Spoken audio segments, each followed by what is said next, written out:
What's up, everybody? Welcome to a new video. Today we're going to be talking about 15 potential mistakes you're making on Redbubble. This video is going to go up roughly 11:30 a.m.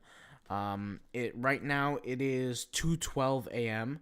So if you see any misspellings or I kind of lose my mind throughout the video, just cut me some slack here. All right, so 15 mistakes you're probably making on Redbubble that you might not have thought of. I saw a video on YouTube posted, I think like 2-3 days ago, of somebody mentioning 5 different mistakes you could be making. I figured to put out 15 mistakes. So let's go ahead and get started. So number 1, you're carelessly uploading designs. Let's face it, you guys have probably heard me talk about uploading designs, and you've heard me say upload 20,000 designs, 60 designs per day, every day, work. And yeah, that sounds great, but sometimes when we hear about uploading designs every day, we forget about the other parts. The quality, the SEO, the researching, the quality of the design, the tagging, a lot of different things that can go into it, right? But we neglect those aspects because we're so heavily focused on uploading really good designs, or as many designs as possible. So let's try to make the effort to focus on our tagging. Focus on the quality, make sure that the designs are properly adjusted per design, so per product, make sure they look good, make sure they fit on the actual product. Even optimizing your design title for Google and search ads, optimizing the tagging to be seen on Redbubble, which, by the way, I put out a course on that. All links will be in the description box down below. But those are the different things we have to focus on, not just posting a whole bunch of designs. I think a lot of the times we do forget about, the other aspects to Redbubble, because we're so concerned with putting out 60 designs per day. To be 100% honest with you guys, I'd much rather you post a little bit less than 60, but kind of nail down the other aspects to it because they're just as important. Let's go ahead and talk about number 2, not favoriting other people's works. So this is probably something that you probably don't hear a lot about here on YouTube with the Redbubble, but I've noticed that the big kahunas, the big ones on Redbubble, the big sellers, the guys with over 7,000 designs, 10,000 designs, I've noticed that they've been favoriting other people's work in posting my stores. I've been getting favorites from a lot of big guys out there. They're using automation tools. They're using automators. I'll leave a link to an example of an automator in the description box down below. And basically what it does is you search for a certain topic or you open a certain portfolio of designs, and it will favorite those designs or like those designs essentially. And really what that does is when you like other people's designs, it will increase the chance of you getting likes back. Okay, that's really what it does. And when you get that chance, when you increase that chance of getting likes back, when you're ranking in the algorithm on Redbubble, it's increasing your chance to get a higher rank. The more favorites you have per design, the better chance you have at ranking higher and higher, which just makes sense, right? When Redbubble ranks a whole bunch of designs, they're gonna, one of those ranking factors happens to be the number of favorites a design gets. And yes, I know I spelled favorites wrong, but let's just go ahead and continue, right? So the higher you go up in the ranking, obviously the more money you're gonna make because it's gonna be seen more. That specific design is gonna be seen more. So that's something you want to be aware of. So when you favor other people's works, people are reciprocal in nature. They're going to want to show you back some love. You're going to receive favorites, and that's going to help you rank higher and higher within Redbubble, okay? And obviously, ranking higher and higher within the search of Redbubble is going to get you more sales because more people are going to see your design. Okay, number 3, sticking to only trends or sticking to only evergreens. Guys, let's face it, we've done this before. We're so religious on one topic, whether it's evergreen or only trends. Now, I've made a video before on what I prefer, which is trending designs, but I've had to essentially try both to figure out what I like, right? It's almost like eating fruits. Like, you don't know how watermelon tastes until you try it. You've been eating mangoes your whole life, right? You got to taste all the different fruits. You got to taste all the different types of content pieces, or not content pieces, but the different types of topics on Redbubble, whether it's evergreen or trending, to figure out what works best for you and your style. Some people love pumping out that crazy quick content every day with the trends, and it works for them. Some people don't. Some people like going with evergreens. Whichever one you like to do, just do a little bit of the opposite sometimes. You never know how it could help out. Without trying both spectrums, I personally wouldn't have learned what it takes to win in the trending topics area. I wouldn't be able to give people advice on that area if I hadn't had done it, really. And if I didn't do it, I wouldn't be able to even give this piece of advice right now. And I learned a lot during that time. I worked on trending, I worked on evergreen, and the days that I did trending, I wasn't too sad because those were getting me sales that evergreens weren't necessarily getting me sales that time. But then when I started focusing on evergreens, while I had the trending designs, when the trending died off, the evergreen was getting me sales like 5 months later, 6 months later, 4 months later, 2 months later. And so that wasn't too bad. And that diversification, just having a portfolio of both, kept the consistent flow of income on Redbubble. And it's going to continue to do that as I'm growing the stores for my plan for 2022. And so, like I said, don't marry a certain idea of, only doing trending or only doing evergreen. That's really not wise. Until you have enough experience and have done both, you can't sit there and claim one is better than the other.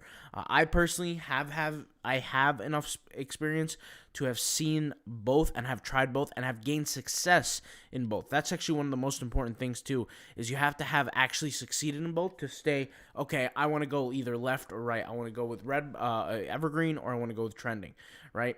And over time, you'll get better. All right, it's just like a skill or an art. The more you do it, the better you'll get at it, and you'll learn what is essentially more profitable for you, and what kind of system you like, and what logistical system you like to pick one. All right, number 4, violating trademarks. This one is obvious, but we've done this all the time without even knowing. Right? There could be a certain word that's trademarked that you don't even know about.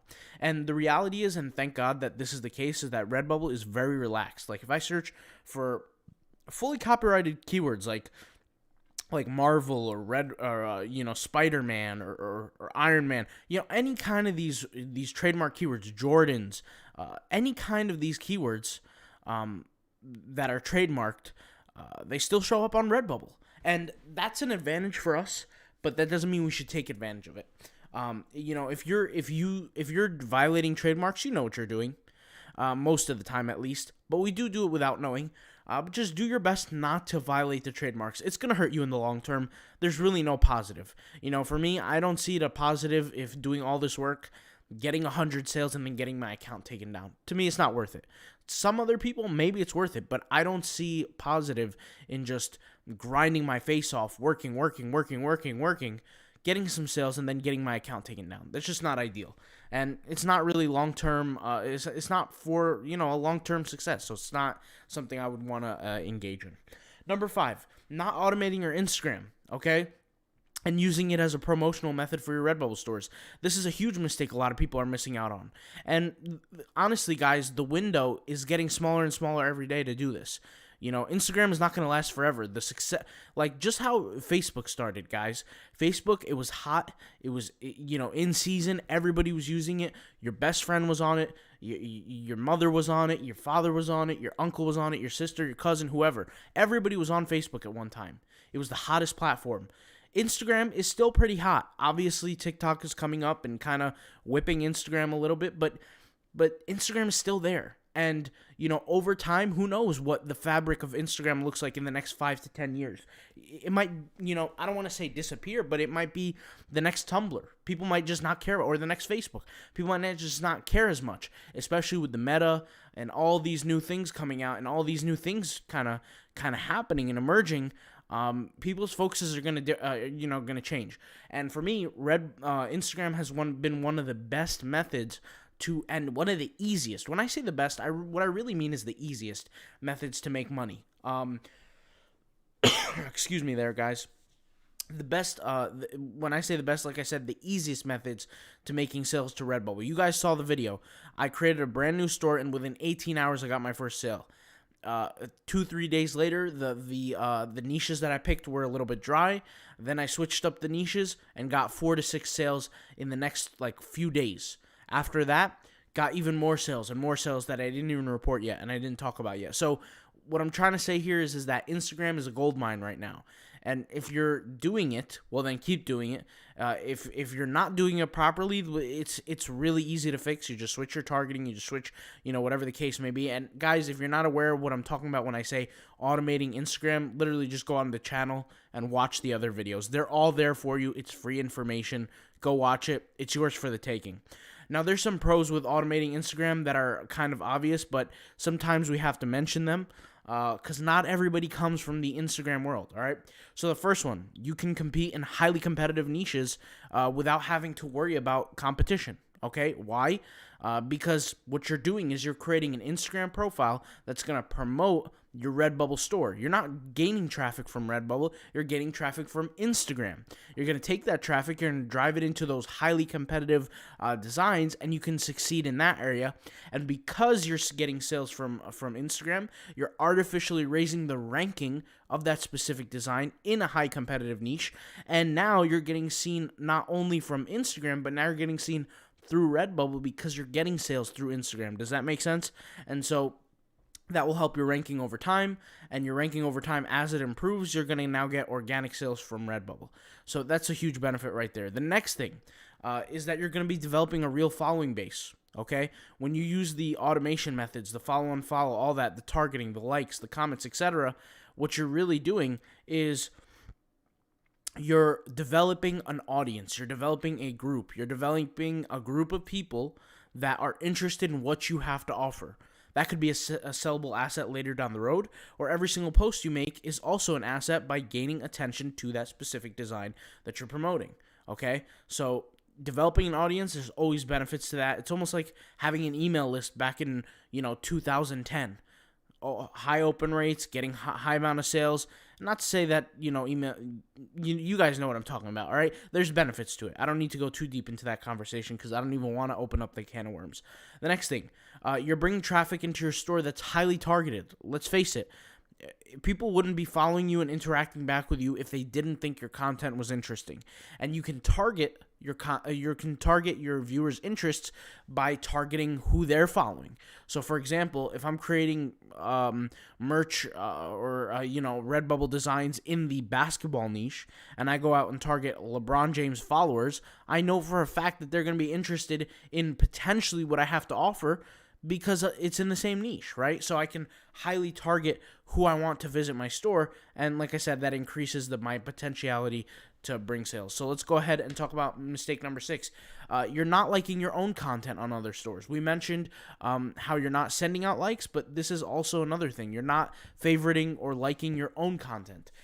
The reality is you guys know, I'm a big proponent of having multiple Redbubble stores. And the strategy is that with one store, you use the Redbubble automation tool that likes other people's work. You search for your store content, you pull it up, and you start liking your own content. With store number 1, you go like store number 2's content or designs. And then when you boost up that store's designs, it's kind of like a cycle, right? With me personally, I'll have 14 stores by the end of 2022. I'm going to be creating 10 of those stores, hopefully in 2022 if everything goes right. And, with a total amount of stores, that's going to be a lot of likes that's going to be traded within the accounts. And really what I'm doing is I'm just artificially raising the amount of interest for each design throughout all these different stores. Now, these stores aren't competitor stores since I own all of them, but what they're doing is that they're getting more favorites, which is, once again, one of the many different ranking factors within Redbubble's ranking system or algorithm that they take into account when ranking for a specific keyword. So, for example, if I use the tag red in my design, right, and I'm on page 90, if I start sending out likes with all these different accounts to that specific design, that's a signal to Redbubble saying, hey, this piece, whatever it's doing, this piece of art matters more. So what are they going to do? They're going to move me to page 40 and 30 and 20 and so on. And then as I'm moving up, that's going to generate more sales and, it's going to generate more traffic firstly, and then it's going to generate more sales. So that's another mistake we're doing, is that we're not liking our own content on other stores. Okay, number 7. We aren't using any outside promo methods to drive traffic to our store. Listen, you guys don't have to use the automation tools. I just mentioned that it costs money, right? But not everybody has the money to start. Maybe you need a free method. Now, keep in mind, free is not, you're not going to have the same success level, okay? That should be kind of obvious, but you're not going to have the same success level as if you automated with a paid tool. Free, just posting organic, that works. Obviously, not the same level of success, but it's something. It's something. And if you're not going to be doing the paid stuff, you might as well do the free. Okay? So you have free Facebook groups. You can join and promote your stuff there. You can create your own website and drive traffic through the website into your Redbubble stuff, your Redbubble designs. You can create free organic Instagram pages and Pinterest and even YouTube. Like, you got to be creative with these social medias if you're going the free route. And free works. The success that you might get in 1 year with an automation tool, you might get in 5 years with a free tool or a free social media platform. But at the same time, it's still something. You're still getting something out of it. So, that could be a mistake that we're not fully taking advantage of. Me personally, I'm not going to hop on the free since I'm all about paid. Now, if there's some sort of tools that make life easier with the free, then I'll go ahead and do it. But for now, I'll stick to the paid because that's what's just easier for me, and I have those kind of resources. Let's go ahead and go to number 8. Throwing in the towel too early. Let's face it, there are some of us who quit way too early. If you don't have 21,000 designs on your stores cumulative, you shouldn't be giving up, period. You shouldn't even be thinking about giving up. You should be able to dedicate a full year's worth of work with absolutely no breaks before you decide to either, stay in the system or give up completely. Okay? That comes out 60 designs per day for 30 days, 1,800 designs. 1,800 times 12 is 21,600. I'm just saying 21,000. You stick to 21,000. That's basically a year with no breaks. Obviously, you're going to take days off for the Christmases, the vacations, the Columbus Day, the Hanukkah, the Thanksgiving, all that, right? But you're going to have to stay consistent, okay? And consistency is not just a word, it's followed by numbers. So we're talking 21,000 designs. If you don't have 21,000 designs by the end of that year, then you don't have the chance to give up. You don't have the choice. And I'm just saying it straight up. We got to be more accountable with our actions here. We got to be more strict on ourselves. We got to be harder on ourselves. If we want to really succeed, guys, if we want to make money that the 1% is making in the world today, we got to behave like the 1%. Let's face it. The 1% of Redbubble, what do you think these guys are doing? These guys aren't, partying and enjoying themselves all day in their start of their Redbubble careers. No, they're going hard. They're researching. They're learning. They're creating designs. They're sweating. They're giving everything they got. And so if you got 5 designs, 300 designs, 4,000 designs, you're not done until you hit 21,000 designs. If you hit 21,000 designs and you don't get a single sale, I'm going to say Redbubble is not for you, but at least you gave it a shot. Now, I highly doubt that you're going to create 21,000 designs and not get a single sale. That's, this is basically impossible. It's literally impossible to do that. But I think you would have to actually try that even on purpose, and even then you wouldn't be able to do that. What I'm trying to basically say is that everybody's quitting too early. The people who quit, if you look at their numbers, they probably got 20 designs, 80 designs, less than 300 designs. No reason to quit if you don't have over 21,000 designs. Point blank, period. I'm saying it now. I'm being strict, and it's like that. I'm just going to be straight up. If you're quitting too early, that's lack of discipline. Okay, it's not a matter of any other factor. Okay, you got to be disciplined, and if you want to quit, then this is just not for you. Point blank, period. All right, we gotta be more strict with ourselves in 2022 if we want to be successful. Number 9, not getting better at the craft of designing. Let's be honest. Redbubble is a design platform. We humans, we buy with our eyes, right? We are attracted to attractive things. Right? When we see somebody who's attractive, when we find them attractive, we look at them, right? Same thing with Redbubble. When people see something attractive, they look at it. They want to buy it. They have desire for it. It's no different in Redbubble, guys. So what do you got to do? You got to get better at the craft of designing. Okay, whether that means you learn for free on YouTube tutorials, you get ebooks, you buy courses, whatever you have to do to get better at the game of designing, that's what you got to do. No giving up, no giving in, no excuses, no I don't have enough money, none of that, right? You got to work for it, and I'm not saying you're going to learn it overnight, but you got to get better. Like, I'm always focusing on what are easy ways that I can make my designs better all the time. All the time. I'm always reading up. I'm always taking courses. I'm always doing things that I could do to improve myself. And that's what we need to focus on, is self-improvement, right? Getting our skills better.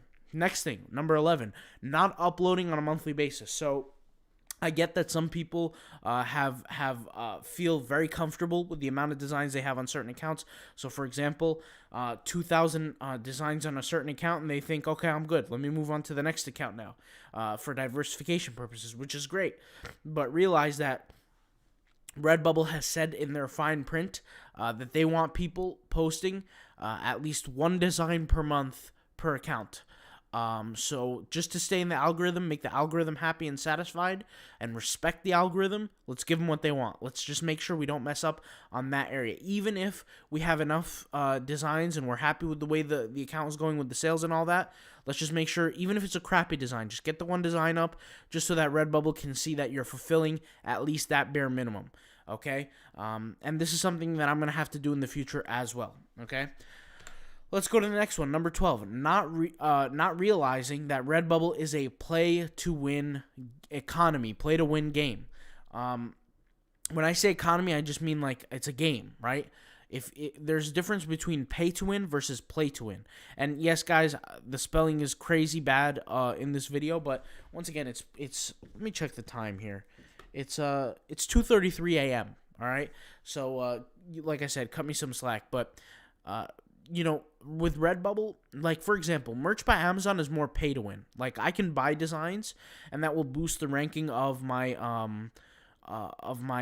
product for a little bit. I can pay for ads. I can do a lot of things with Amazon that I can't necessarily win off of Redbubble. Redbubble, the algorithm is much more flexible, meaning I could pay for a design, but that's not going to make me win essentially on Redbubble. That's not going to necessarily gain me sale after sale after sale. So Redbubble is more play to win. You got to put in the effort. You got to put in the hard work. And like I said, there's many aspects to success with Redbubble. It's not just having a good design, or it's not just having a good title. It's everything. It's the tagging. It's the title. It's the design. It's every single aspect. And that's why the more you do it, the better you're going to get at it. So it's a play-to-win platform. The more you play, the more you win. It's just that simple. You might be winning on a very slow scale. I've heard some guy the other day say he put up 107 designs. He hasn't got a single sale. That's an example of somebody who's winning on a very small level.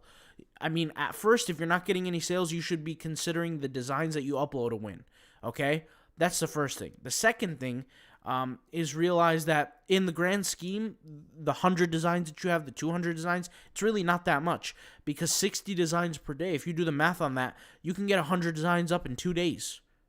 So it's really not that much. So just be aware of that. All right.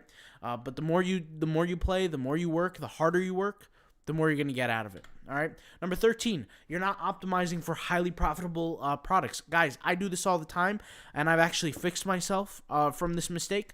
But I used to neglect products that I thought, might not sell, or whatever the case may be. I was totally wrong. Wall art, duffel bags, comforters, duvet covers, huge sales on duvet covers, over $100. You can increase, you could take a nice healthy chunk of profit out of that. So every single design we have, we need to optimize for the products that we don't think will sell.